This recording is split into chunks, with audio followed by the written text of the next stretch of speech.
Hello, everyone. At this stage of the course, we are turning our attention to skills that you can use to help other people become better critical thinkers. So this presentation is called Creating Critical Thinkers. And what we're going to talk about in this presentation are specific strategies that you can employ with people either that work for you or people that you work with to help them increase their critical thinking and decision-making skills. For us to understand why we have to actually work to help people create critical thinking skills, I think it's important for us to take a look at why don't people do this naturally? What about critical thinking is something that people have to be taught how to do or encouraged to do? And there's a couple of reasons why people don't do it on their own. I think in a lot of cases, the people that we work with lack confidence. And so they may lack confidence in their decision-making ability or the decisions that they're making. And so they're not naturally going to sort of stick themselves out and say, I'm going to take a risk here. They also may feel like they lack the authority. Their position doesn't grant them the authority to be able to actually make critical decisions or make key decisions, and so they avoid doing it. Another reason is they may just flat out lack the ability. They haven't been taught how to look at a situation, critically analyze that situation, and determine what the best course of action is based upon the data that's available. But probably the biggest reason why people don't use critical thinking skills is because it's hard. In order to make a critically balanced decision, you actually have to take the time to get all of the information, consider all the information, and then turn that information into an actionable decision. And that's hard work. It's hard work to do that. And lots of employees or people that we work with don't do it because they don't want to. When considering expanding the critical analysis skills of those that we work with or those that work for us, there are 5 useful questions that you can employ. And those questions are listed here. The first one actually has 2 parts. So we have to assume for a second that one of our employees or one of our coworkers has come to us with a question or a dilemma. One of the strategies that you can use to get that person to start thinking about how they can analyze situations better is sort of to turn things around on him or her and say, how would you answer that? You've posed a question to me, but I'm going to ask you, what would you do? How would you answer that? The second question is kind of similar to that, and that is, what would you do if I was not here? So if somebody comes to you, they have a question or they have a dilemma or a scenario, and they're looking to you for the solution, you could, without dumping the situation on them, just kind of from a curiosity's sake, ask them, well, what would you do if I wasn't here? What would your course of action be? The third question is getting at kind of what is driving the reaction. So you have either something that is well thought out that's coming from the mind, or you have something that may be a knee-jerk reaction and an emotional reaction. And you can ask your coworkers or your employees to sort of think about what is driving that reaction.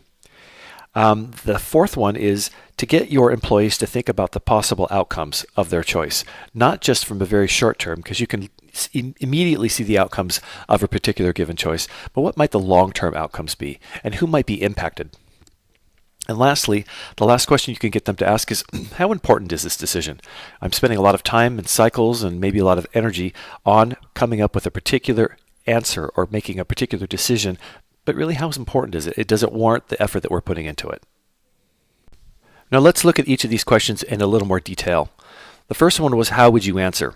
So the specific steps there would be to, first of all, listen to the employee's question or situation. Then, before you answer, take a moment to ask the employee how he or she would answer that. And don't really give any tips to the employee. Just ask him or her, what would you do? Listen to the answer and then critically analyze it. Work with the employee. Walk through the decision or walk through the answer and pick out the parts that you think are really strong. I think this is a really good idea. Here, the data seems to support this particular course of action or whatever. And then pick out the parts that probably need to be reconsidered. Did you think about this or have you thought about that kind of thing? So that allows the employees to start constructing their own answers, their own solutions, and it gives them an opportunity to sort of see how they would apply their thinking process without having it being done for them. The next question is pretty similar to the first one, but yet different enough that it warrants being its own question. And that is, what would you do if I was not here? So rather than, or in the same vein, you'll listen to the employee's question or situation and then ask the employee to imagine that you were not there to address it for them. And this is a little different in the sense that you kind of have to sort of pretend that you're never going to be there, right? What would the employee do to solve this problem for him or herself?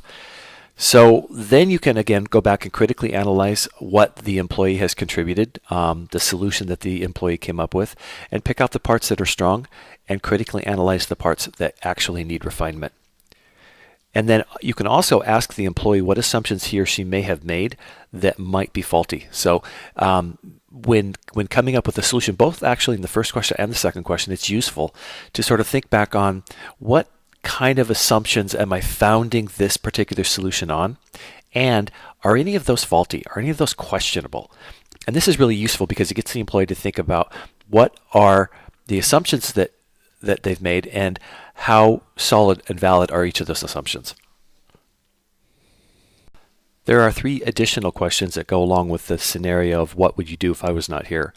The first one is, what risks are we facing by taking action? And this gets the employee to think about what are the possible implications of the actions that he is considering.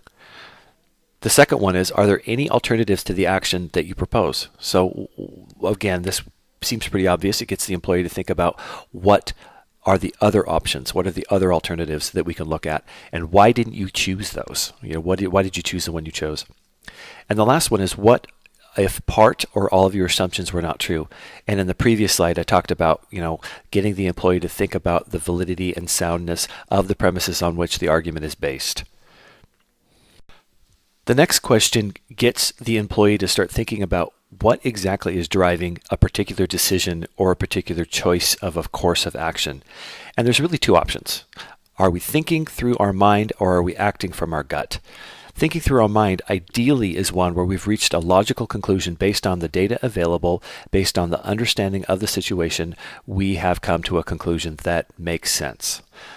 But far too often, conclusions are reached based on emotional reactions. And emotional reactions very often are not founded in logic, and they're not founded in good sense. So when somebody comes to you, an employee comes to you, and you ask him, what would you do if I wasn't here? Or please try to answer this question and give me your answer.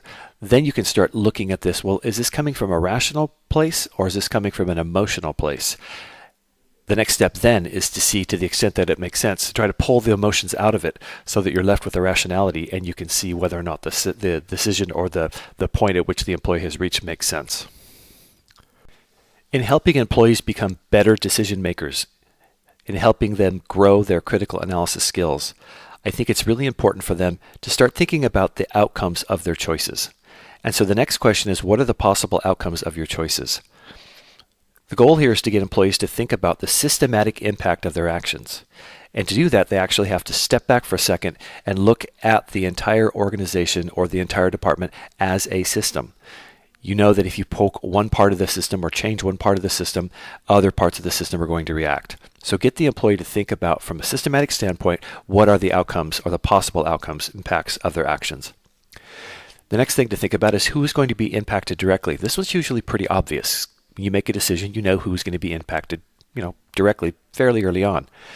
But the third point there, who is going to be impacted indirectly, that may be less obvious. And it's a good exercise for the employee to sit down and think about, okay, I know who's going to be impacted directly, but what might happen downstream? Who might be impacted downstream? And if you look at the organization as a system, it's very likely that there's going to be a number of ripple effects that will come from a decision. That would lead the employee to think about what might the unintended consequences be. And when you're looking at who might be impacted indirectly, you might also at the same time take a look at, well, what else could happen from this decision, or what else could happen from this action? And lastly, you can ask the employee, could the course of action possibly cause more harm in the long run than good? Something that's a really good idea in the short term may turn out to be a terrible idea in the long run. So try to get the employee to see not only the sort of broader implications of a particular decision or course of action, but also the time implications, what's going to happen down the road in a number of weeks or months. The last question to think about from a critical analysis standpoint is, how important is a particular issue or a particular problem?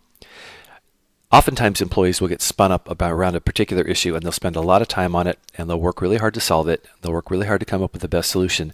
And in the end, solving the problem, even with the best solution, isn't really going to make that much of a difference to the organization. So it's important for the employee to sit down and sort of think about, how important is a problem or a decision? And does it warrant any risks? Are we going to go out on a limb to solve this particular problem when in reality it's not that important to the organization? Also, is it something that the employee should be spending his or her time on?